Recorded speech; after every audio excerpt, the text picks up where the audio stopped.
Good evening, everybody. It is 12 midnight here in sunny Florida. It is, what is it is 60 degrees here. I'm going to bring you a documentary on the shuttle disaster. Just to give you a little background, there are two things that I can remember uh,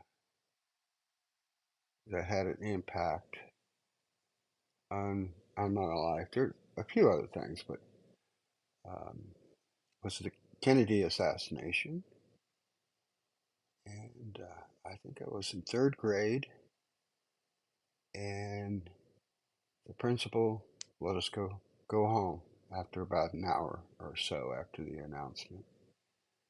And then the shuttle launch, that was 38 years ago, January 28th, 1986. I was working downtown Orlando. I was a cameraman for a fishing magazine, and I decided to go outside to see the launch of the Challenger. I was the only one from the whole building that went outside, and we were right on Highway 50. Highway 50 is a major road in Orlando. It goes directly from Orlando straight down to the Cape. So I was looking straight down Highway 50. Chillo's kind of going a little crazy right now. There's Chillo. And I was watching it as it was going up, and all of a sudden it just burst. I could see the explosion, and I was just kind of awestruck. I stood out there for a few minutes, and I walked back into the building, and I had kind of like a blank stare on my face, and the receptionist asked me how was the launch, and I said it blew up, and she looked at me like, what? So I walked into the back room, and there was about maybe 20 people there, and I just walked in, and I said it blew up, and they were just all struck, and they all ran out to the front of the building, and everybody was just standing there for a while, and we all went back in, and then about maybe 30 minutes later, the owner came in, and he sent us all home. And those were two things I was sent home for. Was the Kennedy assassination and the Challenger. Just my 2 cents there. Let's go ahead and let's play the video.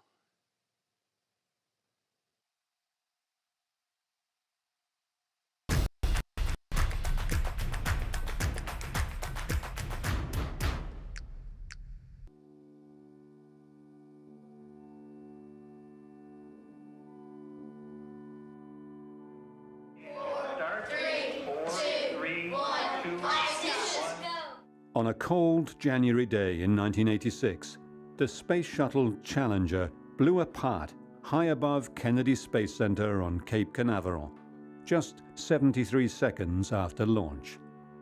A rubber seal called an O-ring had failed, and a plume of fire leaked out of the solid fuel booster, igniting the gigantic fuel tank.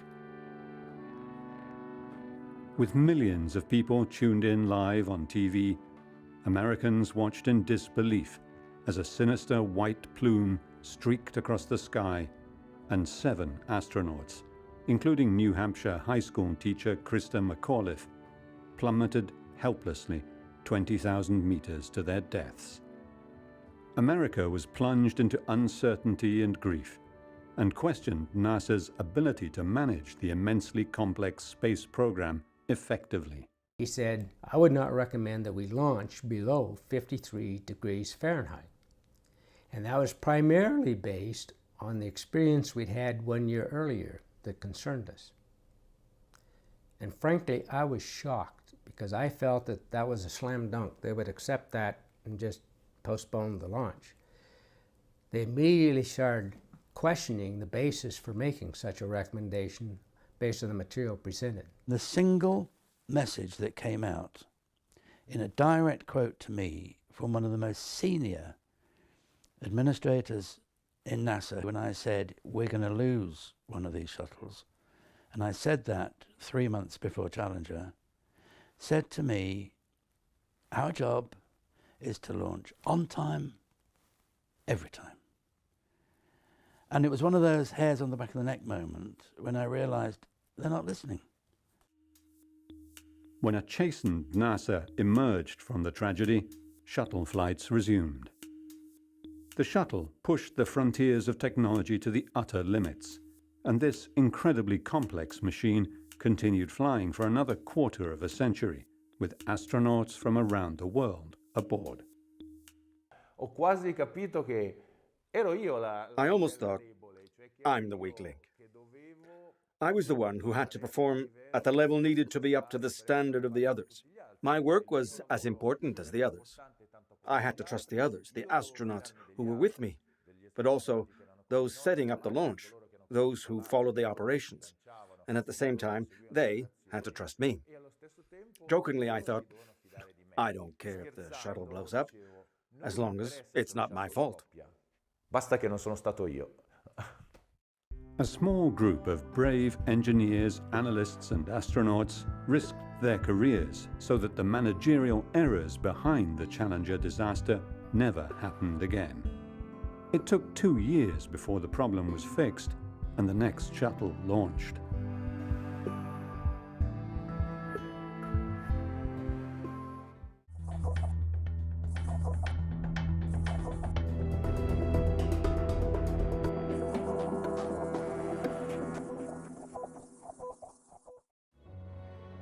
One of the last space shuttle missions is about to launch. This complex machine has completed 135 missions. Italy's first astronaut, Paolo Nespoli, flew on the shuttle mission 120 in 2007. Like all but 2 missions, it was a successful flight where nothing went wrong. Although he was trained to be prepared for anything. Literally, the tiniest error could mean catastrophe. Noi come equipaggio avevamo dei problemi seri o comunque As crew, we had serious problems. Our training was very tough, very serious.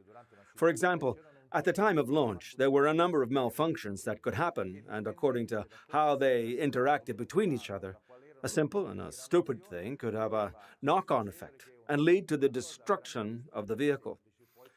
As a member of the crew, you had to understand all these things. And there was this kind of game, let's call it a game, between the instructors who wanted to kill you and you, who responded successfully to all these provocations. invece rispondevi con successo a tutte queste sollecitazioni. January 1986. Space Shuttle Challenger was originally set to launch from Kennedy Space Center on January the 22nd, 1986, but bad weather led to delays. The launch slipped from January 23rd, then 24th, and then 25th. Another weather delay and a technical problem with one of the door hatches pushed the launch back another 2 days. On January the 28th, the weather was still colder than usual for launching the shuttle. Alan MacDonald represented the Utah-based builder of the solid-fuel rocket boosters, Morton Thiokol, on site. I can remember walking out of the Launch Control Center to my car after that, and I never felt wind so strong, and the sand was blowing into my contact lenses, and it actually stopped me at times, and I'd have to lean forward. I got to my car, drove to my friend's house, and I wasn't there very long, and I got a phone call. The phone call was a fellow by the name of Bob Ebling that worked for me. And he said, Al, he says, we just been notified that some meteorologist in Orlando said, you know, these strong winds that canceled our launch today, that there's a real cold front behind that. And by tomorrow morning, it may be down as close as 18 degrees Fahrenheit as cold. I said, good grief, I'm really worried about whether these O-ring seals will operate at all at those kind of temperatures. Back in Utah, the engineers were so worried about the effect of the cold on the O-rings that they asked McDonald to get more detailed weather reports from NASA. I said, fine, I'll get that information for you. But when I get it, here's what I want you to do. I want you to provide that to the engineers. I want them to put together a presentation of what we know and don't know, what our concerns are. And at the end of that presentation, I want you to make sure that the Vice President of Engineering comes on and makes a recommendation. What is the lowest temperature it is safe to launch? We have to do that. Alan McDonald got all the parties on board for a teleconference between engineers in Utah, those in Marshall Space Center in Huntsville, Alabama, and NASA management at Cape Canaveral. More than a dozen engineers faxed their charts and made a clear and unanimous recommendation. The shuttle should not be launched if the temperature was below 53 degrees Fahrenheit or 11.6 degrees Celsius, due to concerns about how the O-rings would perform.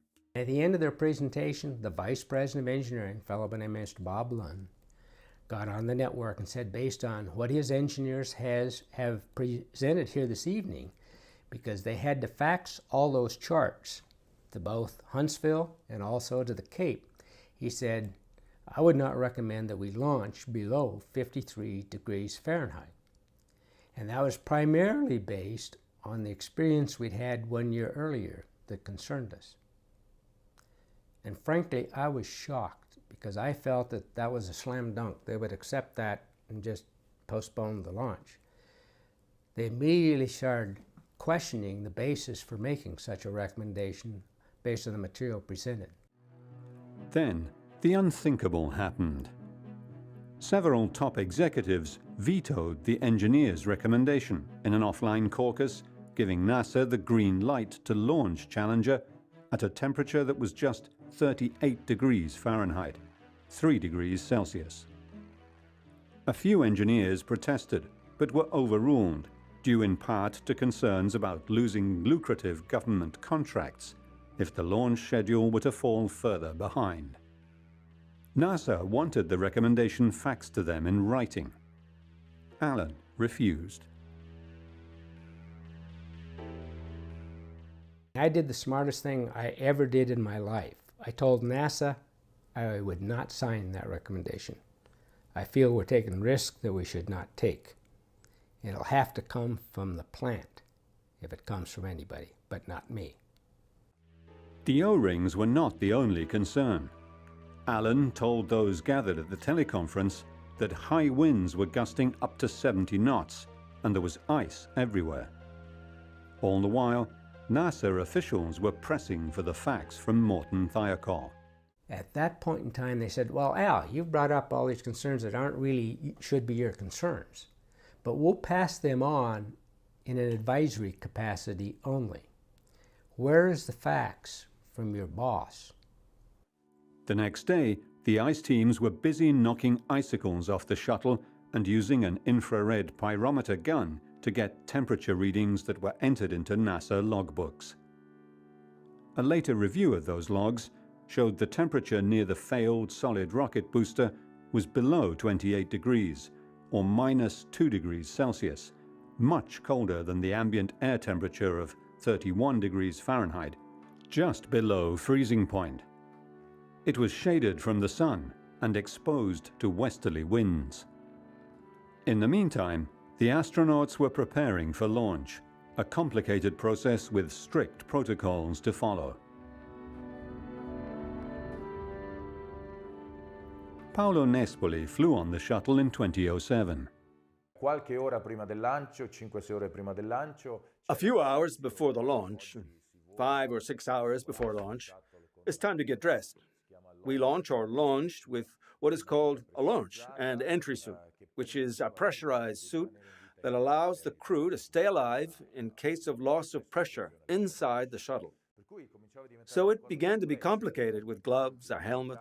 To speak, you needed to use a communication system, which means that if 7 people all speak at the same time, it becomes incomprehensible. So you need discipline in terms of who speaks, what they say.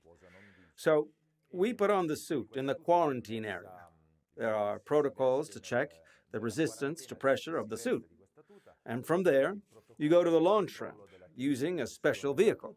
E da lì si esce con un veicolo speciale, si va alla rampa di lancio. When I walked in, I heard the radio say it was 22 degrees Fahrenheit. I was carrying my briefcase and my headset because I was in the adjacent contractor support area of the Launch Control Center.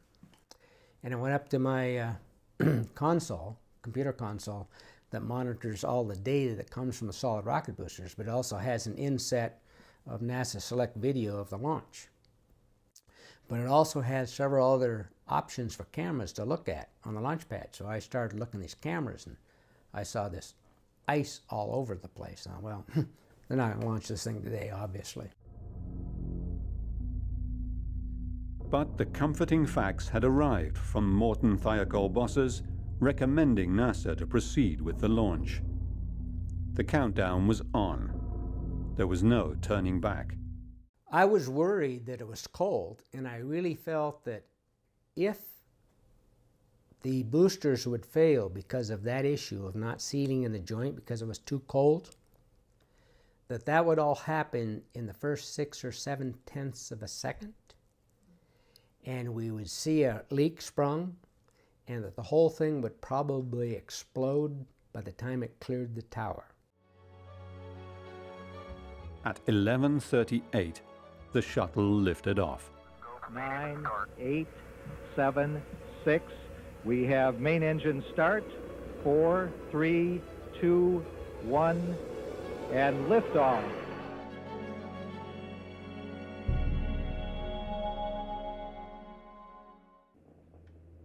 Velocity 2,257 feet per second. Altitude 4.3 nautical miles. Downrange distance 3 nautical miles. The relief at the successful liftoff of the Challenger space shuttle in January 1986 was short-lived, however. It cleared the tower. I breathed a great sigh of relief. And it wasn't until 73 seconds later that this big explosion occurred. Throttling up, 3 engines now at 104%. Challenger, go at throttle up. Challenger, go at throttle up.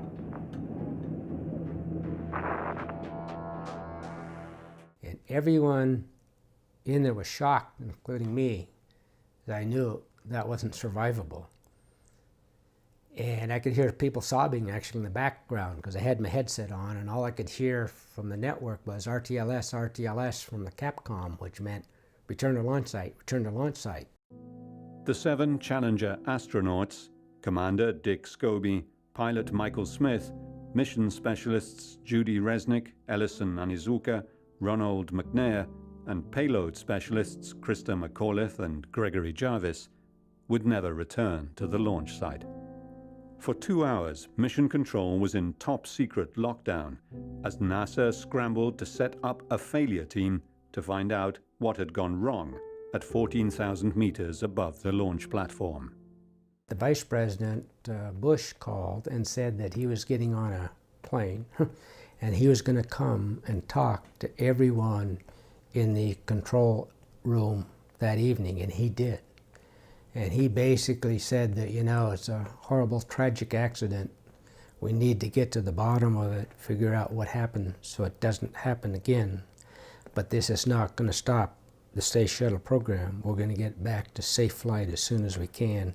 And this is the team that's going to have to do it. The tragedy was that a whole structure was set up in the United States whereby children sat and were assembled before their television screens right across the United States to watch the launch of Challenger.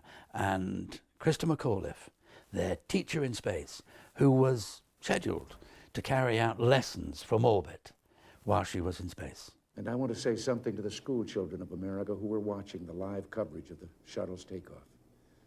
I know it's hard to understand, but sometimes painful things like this happen.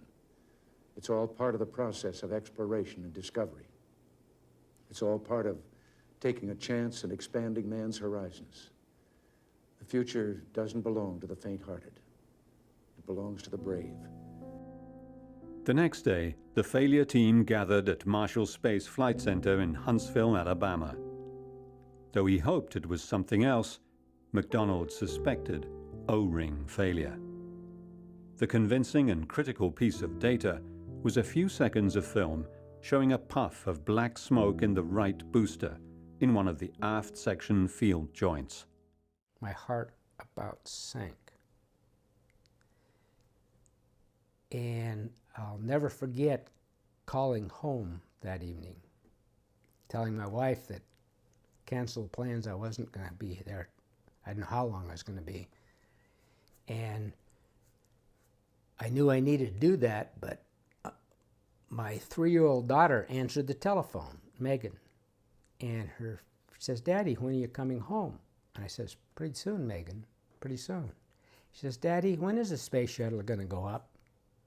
And I couldn't answer, because she knew her daddy always came home after the space shuttle went up. And I said, "Pretty soon, Megan, pretty soon." But how did NASA get to this low point in its history after the glory years of Apollo? And why did it take so many risks with the shuttle?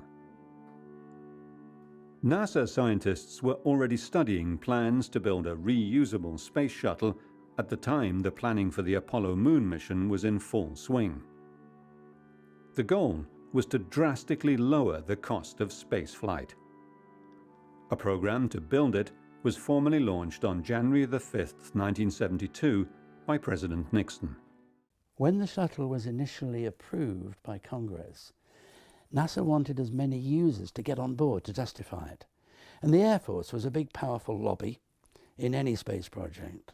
And so NASA went to the Air Force and said, "You can use the shuttle. We can replace all your conventional ballistic rockets for launching your military payloads, your spy satellites, your military weather satellites, your navigation satellites, and so on." The Air Force signed into this and said, "We can do amazing things if we have this enormous vehicle that can fly to any landing site across the United States on any orbit that it comes back from." In the 4 decades of the United States Space Shuttle program, 355 men and women flew on 5 space shuttles in 135 missions. They launched cutting-edge satellites, sent spacecraft to explore Venus, Jupiter, and other far reaches of outer space, and contributed to building the International Space Station. Paolo Nespoli flew on the shuttle in 2007 to deliver the Harmony Utility Hub, the station's permanent living headquarters for astronauts. Lo Shuttle era un veicolo estremamente The shuttle was an extremely complex vehicle. As an engineer, as I began studying the shuttle systems to become mission specialist, I thought to myself, goodness, this is an extremely advanced vehicle. It was designed in the 1970s, but it is extremely complex. It looks as though it was designed to be complex. They couldn't design something simple. They designed it to use the full range of the engineer's imagination, using all their capacity. But at the end of the day, they didn't realize that they built such a complex machine with such complex interactions between systems that they were impossible to manage. complesse che non potevano essere gestite. Building the shuttle proved more complex and expensive than expected. The US Air Force, now NASA's main client, required a winged aircraft that a pilot could maneuver, protected by heat-absorbent tiles that did not have to be replaced for every mission. To launch satellites, the Air Force also demanded a huge cargo bay. The end result was a spaceplane that weighed more than 20,000 metric tons. The 3 main engines located aft of the cargo bay were fueled by a mix of liquid oxygen and liquid hydrogen. Each produced 200,000 kilos of thrust. They were gimbaled to control pitch, yaw, and roll. The liquid fuel engines were soft engines. In fact, they were ignited 6 or 7 seconds before launch because they had to gain pressure. There were these turbine turbo pumps that went... And when these started, you'd feel the shuttle alive. It moved, and inside the cabin, you'd feel this movement because the engines had enough power to move the shuttle, but not to lift it off. At T0, the moment of launch, explosive bolts were ignited that kept the shuttle attached to the launch platform. They were ignited. The solid fuel boosters were ignited that are incredibly powerful, with such thrust that they give all their power in a millisecond. And at that moment, you feel a train hit your back, and suddenly you are thrown upwards. Sentivi un treno che ti arrivava sulla schiena e improvvisamente ti buttava verso l'alto. The largest solid propellant motors ever built, and the first to ever be used on a manned spacecraft, with a power pack that kicked the shuttle into space. Each booster was made of 11 individual weld-free steel segments, joined together with steel pins. Once assembled, each booster measured 35 meters long and 3.5 meters in diameter. The more than 450,000 kilos of propellant inside burned at a temperature of 3,200 degrees Celsius and generated a liftoff thrust of 1.2 million kilos. The boosters burned for 2 minutes in parallel with the main engines during the initial ascent, pushing the shuttle out of the atmosphere.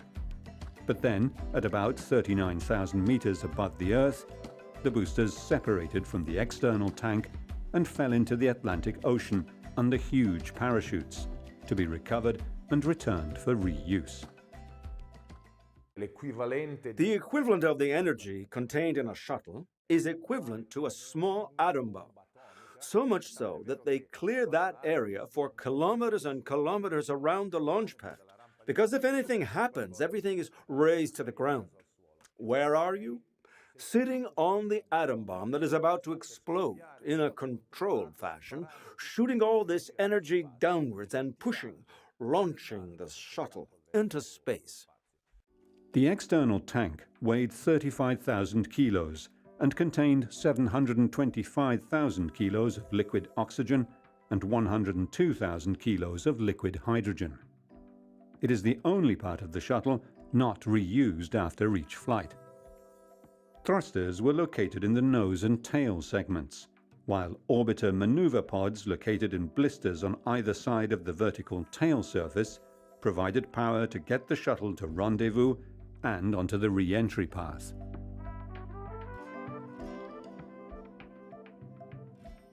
There was space for 7 to 8 crew members, the most ever to travel in space, housed in the pressurized nose section that combined oxygen and nitrogen to create a shirt-sleeve environment for the 2-week average duration of the mission. As NASA entered the digital era, avionics changed radically, with computers managing data from dozens of sensors in the fuselage and wings.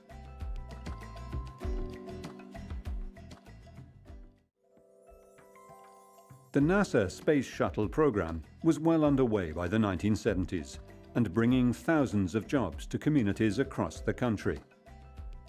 Tenders went out, and the winning contractor for the solid fuel boosters of the shuttle was Morton Thiokol, based just north of the small town of Ogden, Utah.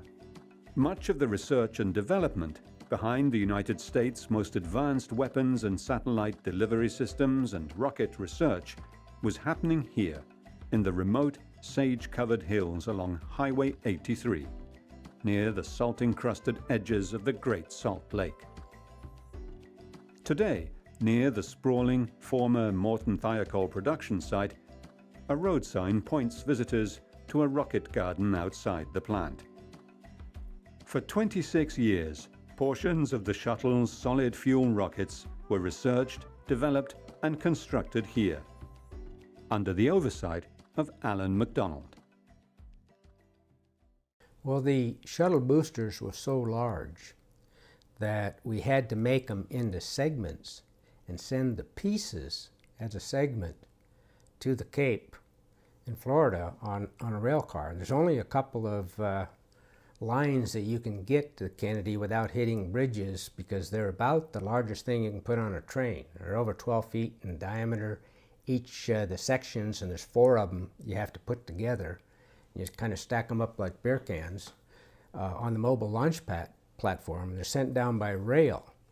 And when they are received down there and ready for assembly on the mobile launch platform, because they're stacking on top of it, there's a joint that is made to assemble the entire rocket booster. But in that joint, we have to make sure that the gases can't escape. These enormous shock waves that go through the booster cause it to expand and then to bounce back. So they bow out and then bounce, and you cannot see this.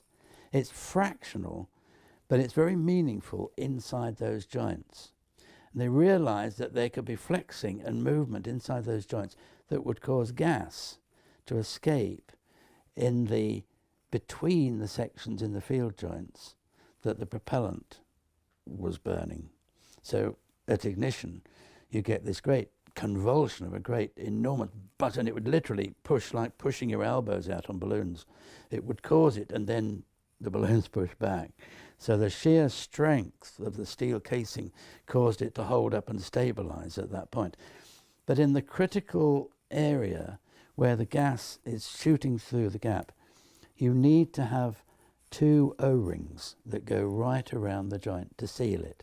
During launch, the joint had to withstand pressures of more than 63 kilos per square centimetre and temperatures of more than 530 degrees Celsius. The O-ring provided the pressure resistance, while a zinc chromate putty applied to the interior of the joint provided the temperature resistance. And it's what we call a tang and clevis joint, much like a tongue and groove in a hardwood floor. And because of that, we have to put something to seal the gases in. And the way we do that, we have 2 O-ring seals, much like you have washers in your hose or in your sink to prevent the water from leaking. This prevents the gases from getting out.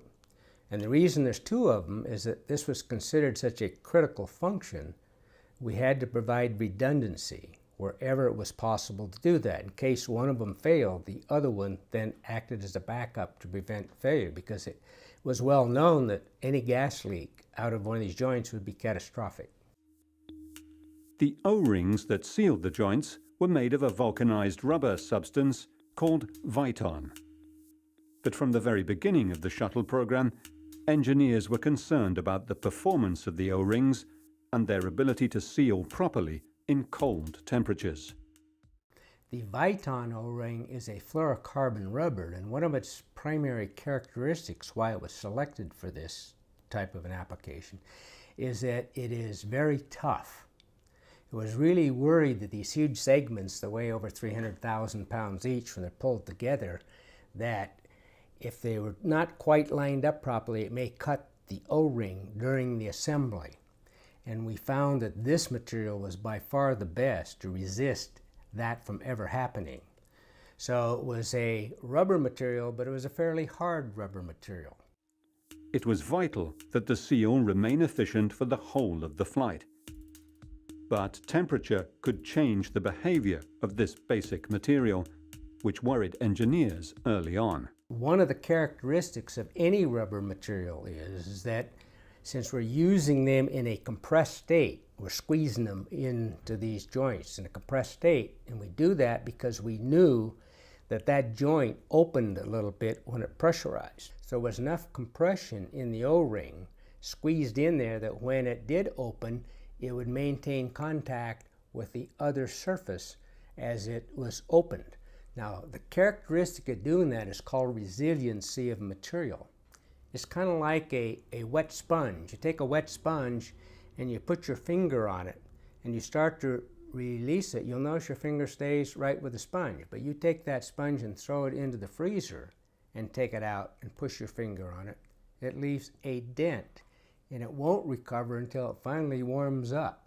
Engineers analyzing the shuttle and its boosters upon each return from space had noticed erosion of some O-rings and menacing black soot around the O-rings, a phenomenon they called blow-by, because it meant hot gases were leaking and blowing by the joint. In that final year, full year of Shuttle, 5 of the 7 Shuttle flights demonstrated blow-throughs on these boosters. We'd never have known this if those boosters hadn't been recovered and inspected in detail for post-flight analysis. But the engineers to a man said, we are playing with dice and we're running across a freeway blindfold in rush hour and we're going to lose some crews. It actually was noted a problem with these joints way back into the second flight of the shuttle, STS-2, where in disassembly of one of the field joints they noted some erosion on the O-ring, which meant that gas got down there to burn it. And the way the joint was designed, we actually had material ahead of the joint in that gap. It was really a zinc chromate putty loaded with asbestos to try to thermally isolate the O-ring so we'd never see gas. A launch during a record cold snap in January 1985 gave engineers a scare. Just a year before the Challenger launch in January 1985, when we recover these boosters, we always pull them apart and examine these joints. And this was the first time we noticed that we actually had this condition of blow-by in the field joint that we have observed. In fact, we saw it in a joint, one joint in each booster, the left and right. So there was 2 joints, very similar, that indicated that some gas actually got past the first O-ring, but stopped by the second one. That happened because at that time, that was the coldest launch we had ever experienced. And we determined that the O-ring temperature was about 53 degrees Fahrenheit on that particular launch. Then, in April of 1985, NASA executed 2 launches in the same month for the first time ever. Again, engineers saw that O-rings had burned and eroded. It was an alarming trend. Because we were lucky in that we had seen this behavior in the nozzle joint, not the field joint. Because had we seen something similar in the field joint, we all felt very uncomfortable that it would have leaked all the way out and caused a catastrophic failure. So we formed an O-ring seal task force right after observing this nozzle problem to look at all the sealing mechanisms, every one of them in the solid rocket booster, and see what we'd recommend to do. They often ask me if I ever felt in danger, if I was afraid of getting aboard this atom bomb that was about to explode, given the accidents that had happened in the past. And my answer is absolutely not. And I don't think I'm an exception. No one who worked on the shuttle felt in danger. On the one hand, because we had been trained by NASA that took us every place where every part was built, allowed us to speak with every technician, and we realized that the system was incredibly strong, incredibly careful. Things were done with great care. And as far as I'm concerned, I almost came to feel that I was the weak link. As NASA prepared to launch a top-secret payload from the shuttle for the Air Force in the summer of 1985, the team redesigned the rocket boosters to make them lighter and reduce the risk of O-ring failure, and made a proposal to NASA to fund the same changes to all rocket boosters used on the shuttles. But NASA rejected it. 7 of the 9 shuttle flights in the year prior to the Challenger explosion had shown warning signs that concerned engineers enough to write the memo to NASA. But their proposals were rejected. Few in NASA management wanted to slow the ambitious launch schedule. On the 28th of January 1986, one of the many complex systems failed, with catastrophic consequences. for the crew and for NASA.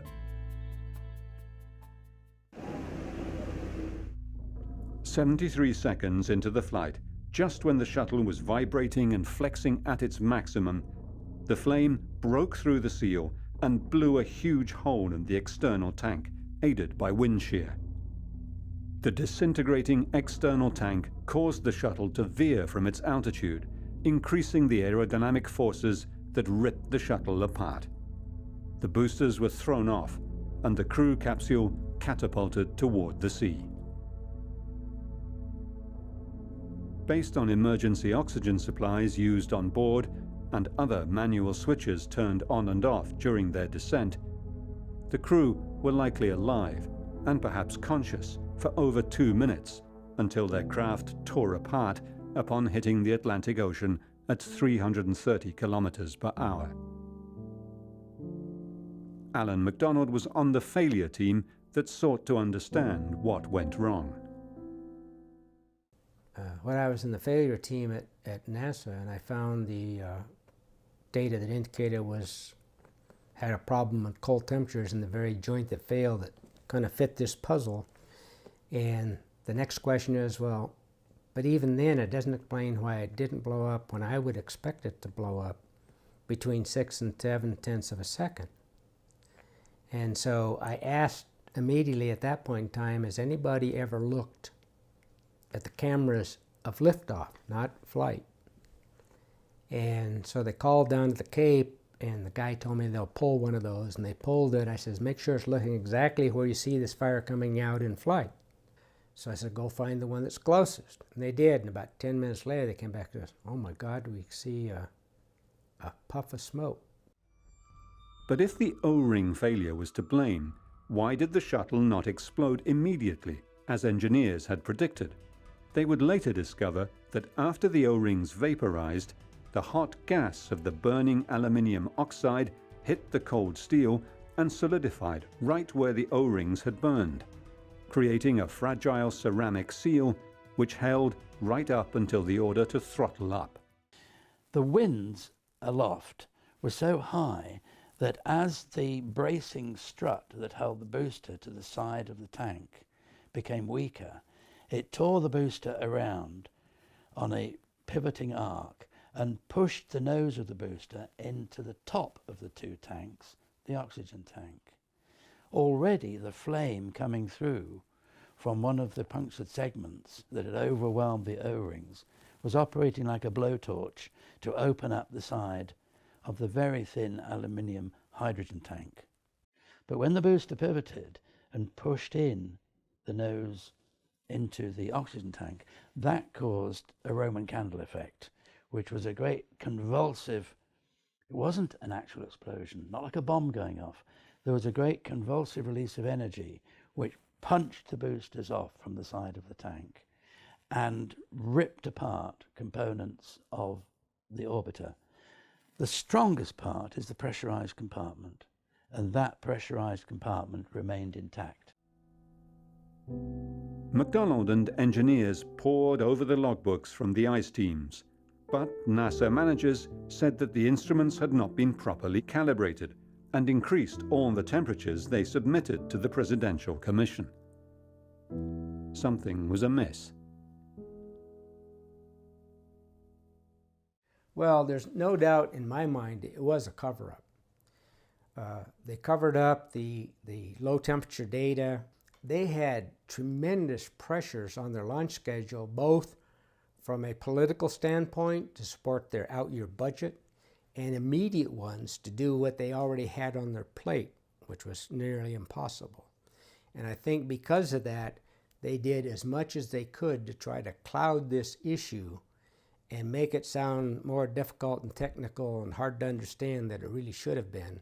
As NASA officials from Marshall Space Center were preparing their presentation for the Commission, Alan raised objections and eventually put together a separate presentation of his own.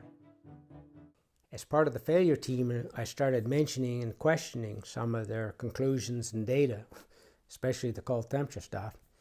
and that they were still looking at things that I thought were not only impossible, they're ridiculous. I said, if you look at the films, you can tell that can't possibly be, like lightning strikes and all kinds of funny things. And so I raised my hand and said, well, I made an assessment. I'd be willing to present something.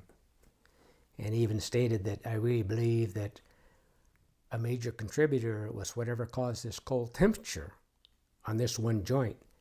And that's why that joint failed and the other 5 did not. And I'm not a big believer of coincidences. And you could have heard a pin drop. There wasn't a single person supported me. There wasn't a single person that challenged me or a single person that offered another possible scenario what caused it. A presidential commission, the Rogers Commission, was tasked with investigating how the disaster happened. Just weeks into the commission's inquiry, there were suspicions that NASA officials and contractors were not telling the whole truth. Commission member and famed theoretical physicist Richard Feynman turned their focus to the resiliency of the O-rings. Well, I took this stuff that I got out of your seal and I put it in ice water. And I discovered that when you put some pressure on it for a while and then undo it, it doesn't stretch back, it stays the same dimension. In other words, for a few seconds at least, and more seconds than that, there's no resilience in this particular material when it's at a temperature of 32 degrees. I believe that has some significance for our problem. At multiple hearings, MacDonald raised his hand and told the Commission exactly what had transpired about how the decision not to launch got changed. And I remember Neil Armstrong says, yeah, I think we need to hear from Mr. MacDonald to cause this meeting to be here in the first place. He says he has more to talk about. And I told him about all that transpired after it got changed. And I'll never forget, I could hardly keep composed, so I had done it. Dr. Sally Ride got up out of the bench, come running over to me, gave me a big hug and said, God, I'm glad somebody finally leveled with this commission. That took a hell of a lot of guts. Upon return to work, however, MacDonald found he had been moved out of his prestigious engineering job. And so what's my job? And they said, well, we're forming this new group on program planning, and your job's going to be head of scheduling. I said, scheduling? What the hell can I schedule? I don't build anything. What we build isn't what we have now. He goes, well, that's for you to figure out. It was clearly a non-job, hoping I would quit. With time on his hands, Alan went to conferences in the field. At one event, one of the generals who was head of Air Force Space Command was surprised to see him and found out what had happened. He said, you ought to be spending all of your time figuring out why the shuttle failed the way it did. I said, I'm not doing that anymore. He said, what do you mean anymore? You're a member of the failure team, aren't you? I said, I was, but I got taken off. You got taken off? When the hell did that happen? I said, I think it was exactly one day after I testified before you people. He said, you're kidding me. I said, no, I'm not. He said, well, that's bullshit. We'll fix that problem. Alan MacDonald went on to join a super task force aimed at redesigning the shuttle to restore it to safe flight. The shuttle flew more than 100 successful flights after the redesign. The failure to stop the Challenger launch has become a case study for the dangers of groupthink, desensitization to risk, and the danger of putting cost-cutting and schedule deadlines over safety. People that have to make good decision managers, and they're sometimes very tough decisions to make, should never feel comfortable that they've made the best decision unless they've used every tool in their toolkit. And the biggest tool they have in their toolkit is the brain power of the people they work with and work for them. And if they don't create an atmosphere where those people feel very comfortable to tell them issues or concerns that they may have, they've lost the most valuable data they can to make these tough decisions. The failure of NASA to redesign or fix engineering problems when they were first raised led to a rationalization of grave risk as acceptable, especially when launch schedules and cost-cutting measures were bearing down.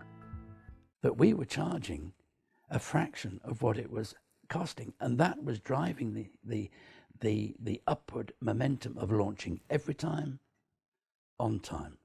And that was the structural political beginning of the inevitable reduction of safety criteria. That's when we began to eat away at the edges of safety, and risk aversion became risk acceptability. And there were technical lessons and signs that were coming from even the very second shuttle mission that we could lose a crew on those boosters. Managers have to be receptive to the concerns of engineers, who must be clear and courageous about reporting them. The pressure on the workforce to save money, time, and contracts ultimately cost 7 astronauts' lives and hastened the demise of America's space shuttle, which was retired in 2011. It remains to be seen if the US can overcome aerospace design challenges and political feuding to put women and men back into space from US soil once again, never forgetting the crucial engineering lessons learned from the Space Shuttle Challenger disaster.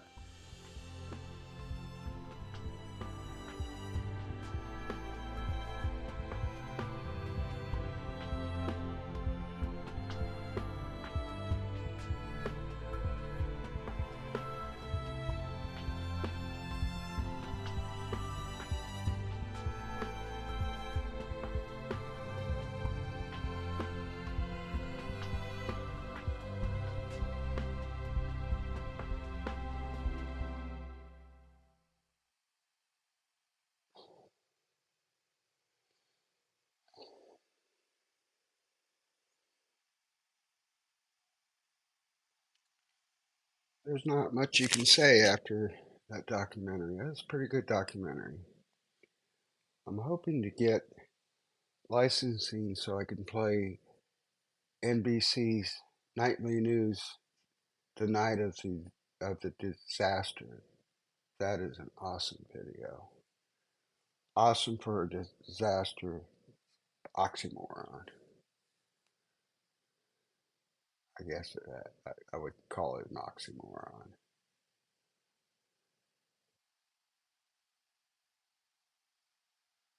I'm going to go ahead and conclude the live stream right now.